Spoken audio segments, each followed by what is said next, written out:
Assalamualaikum warahmatullahi wabarakatuh. Baiklah, kami dari kelompok 3 akan mempresentasikan hasil diskusi kelompok kami yang beranggotakan Nama Himia Putri, Rasid Muslimin, Fathia Hanifah Putri, Dini Kurniawati. menyaksikan. Baiklah, saya akan menjelaskan tabel hasil analisa ABCD terhadap 20 jenis obat di rumah sakit. Yang pertama yaitu asam folat 1 mg. Cara mencarinya yaitu harga satuan dikali dengan jumlah pemakaian obat.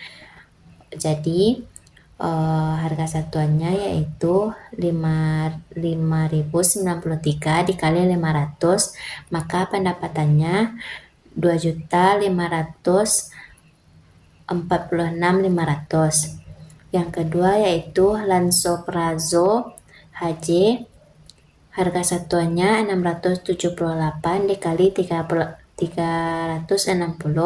maka pendapatannya 243,95.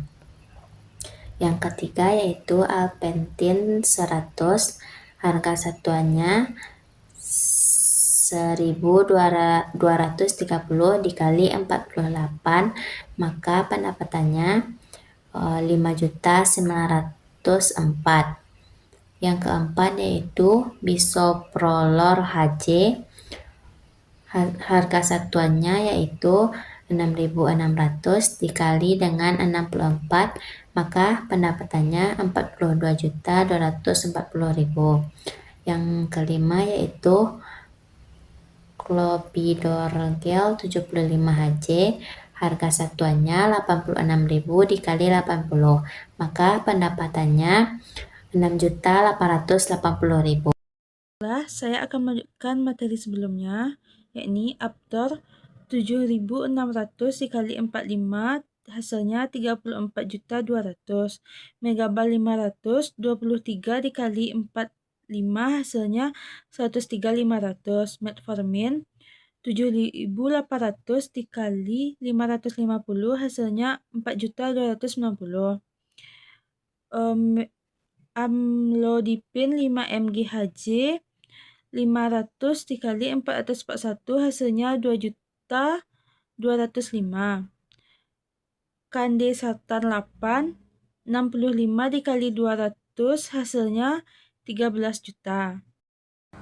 Baiklah, selanjutnya saya akan membacakan materi dari pemateri sebelumnya. Paracetamol Teppromed 750 dikali 434, maka pendapatan 302,50. Kandesartan 16 580 dikali 431, maka pendapatan 2.500. Metformin 500 BRN 700 dikali 660, maka pendapatan 462. Glukosamin 250 8.000 dikali 42, maka pendapatan 33.600.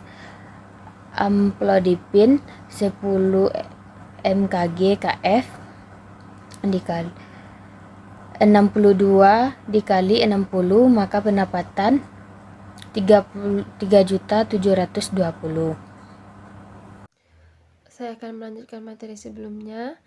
Vitamin berkompleks marin 3.500 dikali 122, maka pendapatannya 4.270.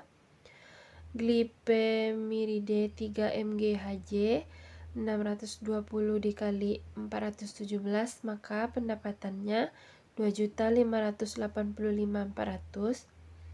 Kemudian Eprinox 600 dikali 80, maka pendapatannya 48.000.